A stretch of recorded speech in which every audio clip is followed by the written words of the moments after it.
नमस्कार, मैं प्रिया। आज है 5 सितंबर। खबरों की तरफ बढ़ने से पहले आप सभी को शिक्षक दिवस की हार्दिक शुभकामनाएं। चले जानते हैं बिहार की 25 बड़ी खबरों को। बिहार में कोविड-19 प्रभावितों की संख्या पहुंची 1,44,000 के पार। बिहार में कोविड-19 प्रभावितों की संख्या लगातार बढ़ती जा रही है। स्वास्थ्य विभाग की तरफ से साझा की गई जानकारी के अनुसार बीते 24 घंटे में 1978 नए मरीजों की पुष्टि की गई है, जिसके बाद संक्रमितों की संख्या बढ़कर 1,44,134 पर पहुंच गई है।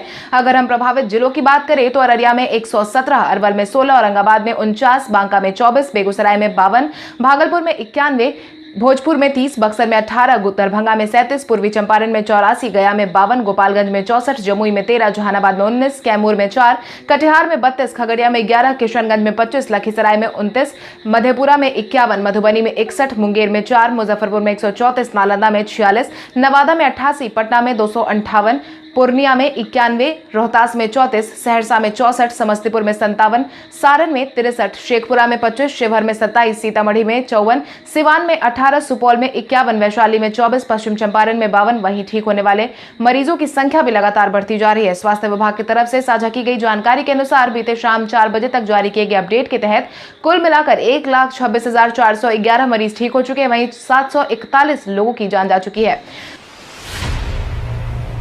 बिहार लोक सेवा आयोग ने इंजीनियरिंग कॉलेज में प्राध्यापक भर्ती के लिए मांगे आवेदन। बिहार लोक सेवा आयोग ने राज्य के विज्ञान एवं प्रौद्योगिकी विभाग बिहार के अंतर्गत राजकीय अभियंत्रण महाविद्यालय प्राध्यापक इलेक्ट्रॉनिक्स एंड कम्युनिकेशन के कुल मिलाकर 18 पदों पर नियुक्ति के लिए उम्मीदवारों से आवेदन की मांग की है, जिसके तहत आयोग ने नोटिफिकेशन जारी कर दिया और बताया है कि जारी किया गया पदों के लिए आवेदन स्वीकार किए जाएंगे। आवेदन करने से पहले उम्मीदवार बीपीएससी की आधिकारिक वेबसाइट bpsc.bih.nic.in पर जाकर आवेदन कर सकते हैं। साथ ही इन पदों से जुड़ी पूरी जानकारी भी ले सकते हैं।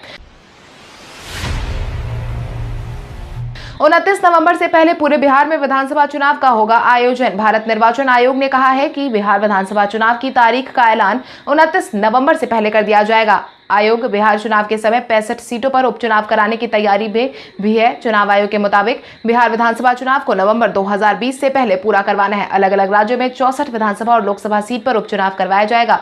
चुनाव आयोग की तरफ से मिली जानकारी के अनुसार बिहार विधानसभा चुनाव को 29 नवंबर 2020 से पहले पूरा कर लिया जाएगा। परियोजना कार्यालय के सामने विरोध करने बैठी आंगनबाड़ी सेविका सहायिकाएं। बीते दिन आंगनबाड़ी सेविका सहायिकाएं अरवल प्रखंड मुख्यालय से परियोजना कार्यालय पर अपने 17 सूत्री मांगों को लेकर सभी सेविकाएं विरोध करने बैठी थी। इन लोगों का कहना है कि जब तक उनकी मांग पूरी नहीं हो जाती वो अपना विरोध जारी रखेंगी। आंगनबाड़ी के जिलाध्यक्ष मीरा देवी के अनुसार आंगनबाड़ी सेविकाओं को 1 साल में कोई मानदेय नहीं दिया गया है, इसीलिए बिहार सरकार के खिलाफ 1 अगस्त से पूरे बिहार के आंगनबाड़ी सेविका सहायिका अपनी मांग को लेकर अनिश्चितकालीन विरोध पर है। उनकी विरोध कर रही सेविकाओं ने बताया है कि साल 2019 में 40 दिन के विरोध के उपरांत मंत्री स्तरीय वार्ता में अतिरिक्त मानदेय की राशि 50% बढ़ोतरी का लिखित समझौता हुआ था, लेकिन इसे अभी तक लागू नहीं किया गया है। शिक्षक दिवस समारोह आयोजन के आज ही के दिन होने के पीछे है कई कारण। शिक्षक दिवस समारोह 1962 के बाद से भारत में 5 सितंबर के दिन ही मनाया जाता है। आज ही के दिन डॉक्टर सर्वपल्ली राधाकृष्णन के जन्म दिवस के शुभ अवसर पर शिक्षक दिवस का आयोजन करवाया जाता है। आपको बता दें, डॉक्टर सर्वपल्ली राधाकृष्णन एक बेहतरीन स्कॉलर, भारत रत्न से सम्मानित पहले उपराष्ट्रपति थे और दूसरे राष्ट्रपति बने थे। उनका जन्म 5 सितंबर 1888 को हुआ था। वहीं डॉक्टर सर्वपल्ली राधाकृष्णन ने अपने जीवन काल में अलग अलग स्तर पर कई छात्रों को शिक्षित किया है। उनका मानना था कि देश का भविष्य छात्रों के हाथ में निर्भर करता है।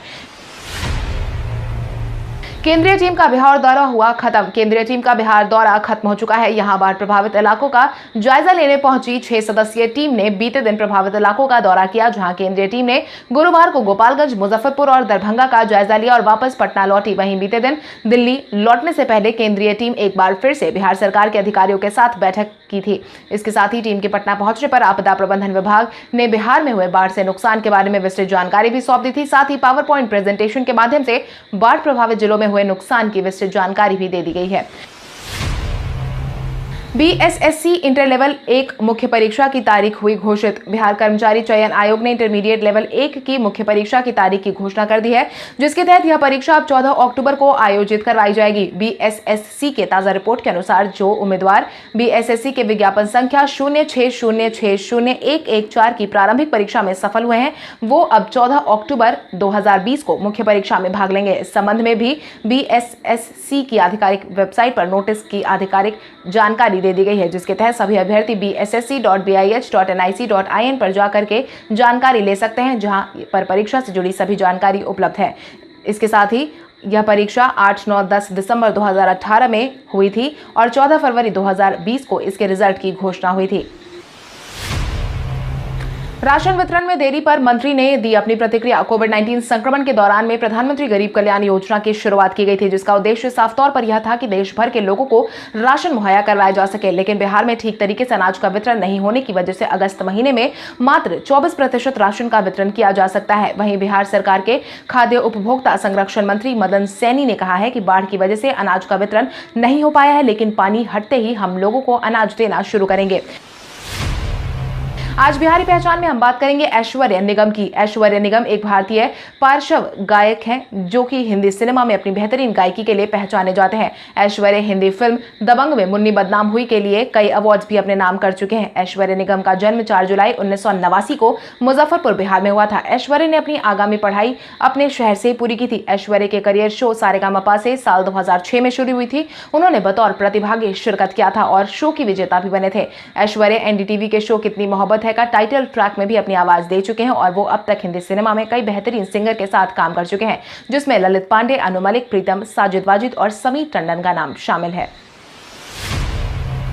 एसटीईटी अभ्यर्थियों के एडमिट कार्ड में आई कई गड़बड़ियां। एडमिट कार्ड में पाई गई त्रुटि का सुधार करवाने के लिए बीते दिन बीएसईबी के गेट पर एसटीईटी अभ्यर्थियों का जमावड़ा देखा गया।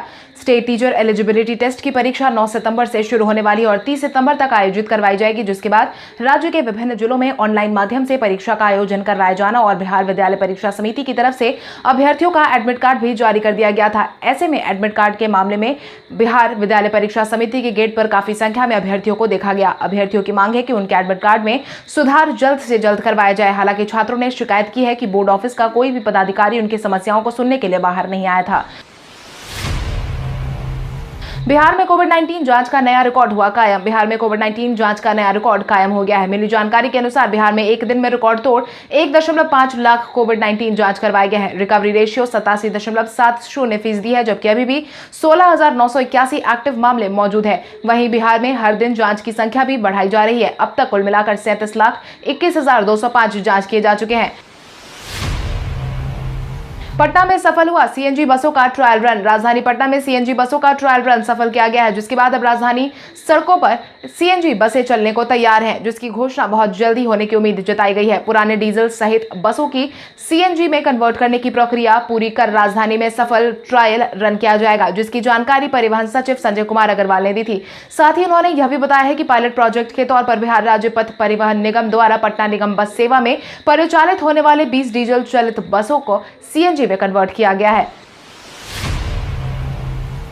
नेता प्रतिपक्ष तेजस्वी यादव ने बिहार की 2 पीढ़ियों को बेरोजगार करने के लगाए आरोप। आगामी विधानसभा चुनाव के साथ ही नेता प्रतिपक्ष तेजस्वी यादव लगातार बेरोजगारी का मुद्दा उठाते नजर आ रहे हैं। इसी क्रम में उन्होंने एक बार फिर से बीते दिन मुख्यमंत्री नीतीश कुमार को निशाने पर लिया है। साथ ही बेरोजगारी मुद्दे को उठाते हुए आरोप भी लगाया है। सरकार राज्य के युवकों को भ्रमित करने का काम कर रही है। इसके साथ ही नौकरियां छीन ली गई हैं। पुराने उद्योग धंधे को बंद करवा दिया गया है। एक भी नया कारखाना नहीं खोला गया है। सरकार ने बिहार को बेरोजगारी का सबसे बड़ा केंद्र बना दिया है। युवाओं की 2 पीढ़ियों को बिहार सरकार ने बेरोजगार कर दिया है।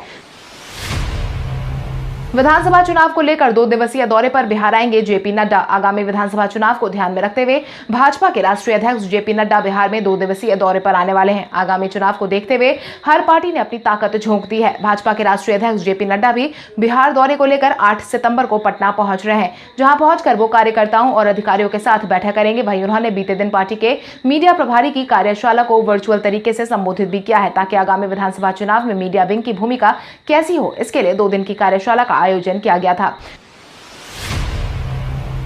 7 सितंबर को ही कांग्रेस करेगी वर्चुअल रैली का आयोजन। 7 सितंबर को बिहार में सिर्फ जदयू ही नहीं बल्कि कांग्रेस भी वर्चुअल रैली का आयोजन करने वाली है, जिसकी जानकारी शक्ति सिंह गोहिल ने दी है। 2 दिवसीय दौरे पर पटना आए बिहार कांग्रेस प्रभारी शक्ति सिंह गोहिल ने साफ तौर पर कहा है कि रोजगार को लेकर यूथ कांग्रेस की तरफ से मुहिम चलाई जाएगी। कांग्रेस के दिवंगत नेता और पूर्व राष्ट्रपति प्रणब मुखर्जी की याद में रोजगार को लेकर मुहिम चलाई जाएगी। बिहार में युवाओं के रोजगार के लिए एनडीए ने पिछले 15 साल में कोई काम नहीं किया है। 7 सितंबर को कांग्रेस की वर्चुअल रैली के आगाज के साथ ही पार्टी अपनी तैयारी को मुकम्मल करेगी।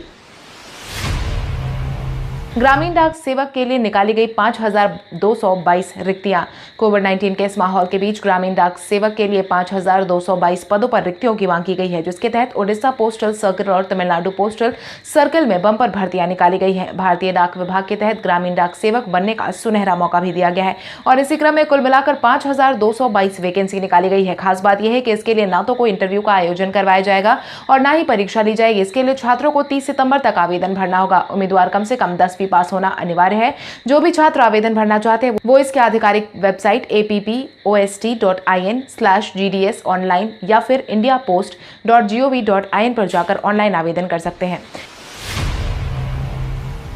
एनडीए परीक्षा को लेकर प्रमंडलीय आयुक्त संजय अग्रवाल ने की बैठक। प्रमंडलीय आयुक्त संजय कुमार अग्रवाल ने एनडीए यानी कि नेशनल डिफेंस एकेडमी एवं नेवल एग्जामिनेशन 2020 के सफल, शांतिपूर्ण एवं कदाचार मुक्त संचालन के लिए जोनल दंडाधिकारी, सहायक समन्वय पर्यवेक्षक, स्टैटिक दंडाधिकारी, स्थानीय निरीक्षक अधिकारी, केंद्र अधीक्षक की ब्रीफिंग कर आवश्यक दिशा निर्देश दे दिए हैं। 6 सितंबर को पहली पाली में 10 बजे से 12:30 बजे तक और दूसरी पाली में 2 बजे से 4:30 बजे तक परीक्षा का आयोजन करवाया जाएगा। परीक्षा केंद्र पर लगभग 41,000 परीक्षार्थी भाग लेने वाले हैं।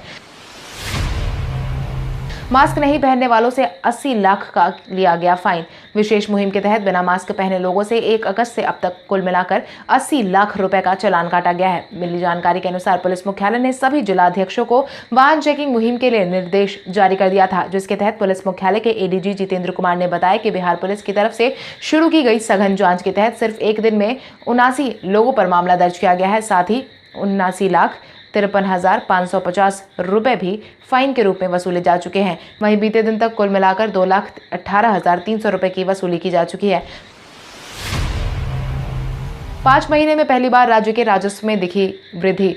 5 महीने में पहली बार अगस्त महीने में राज्यों के राजस्व में बढ़ोतरी देखी गई है, जिसके तहत बीते दिन राजस्व में 11.70% की वृद्धि दर्ज की गई है, जिसकी जानकारी उप मुख्यमंत्री सुशील कुमार मोदी ने दी है। साझा की गई जानकारी के अनुसार उप मुख्यमंत्री सुशील कुमार मोदी ने बताया है कि वित्त वर्ष 2020-21 में पहली बार 5 महीने में पिछले साल की तुलना में अगस्त में राज्य के अपने राजस्व संग्रह में 39,989 करोड़ से कोसों दूर है। हालांकि सरकार की तरफ से ये कोशिश की जा रही है कि कोरोना के कारण लगाए गए लॉकडाउन के बावजूद कम से कम पिछले साल जितना कर संग्रह किया जा सके।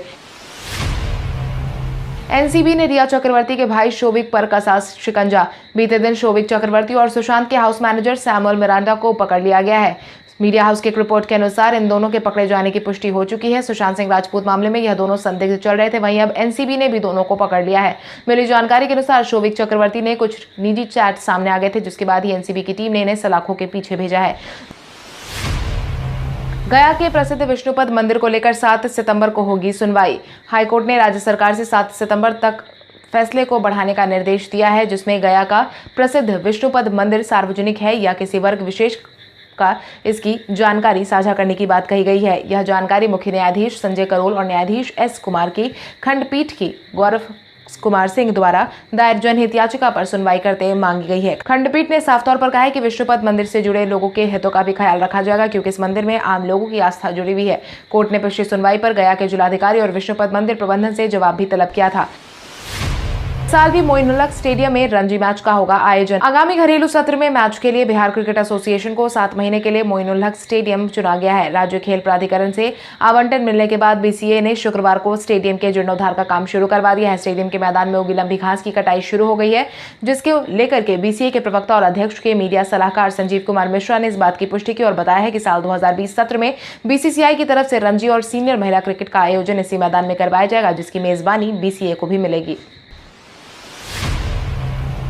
जीतन राम मांझी के बाद अब भाजपा ने भी चिराग पासवान को दी नसीहत। अपने बागी तेवर में नजर आ रहे चिराग पासवान को जीतन राम मांझी ने कुछ दिनों पहले नीतीश कुमार को पार्टी से नहीं उलझने की नसीहत दी थी। वहीं अब चिराग पासवान को भाजपा की तरफ से भी 2 टूक नसीहत दे दी गई है, जिसके तहत भाजपा के वरिष्ठ नेता और नीतीश कुमार के मंत्री प्रेम कुमार ने बिना नाम लिए चिराग पासवान को बड़ी नसीहत दी है। उन्होंने कहा है कि उन्हें गठबंधन धर्म का पालन करना चाहिए, कोई बयान नहीं दे जिससे कि सहयोगी दलों के बीच कड़वाहट पैदा हो, इसीलिए सोच समझकर बयानबाजी करनी चाहिए।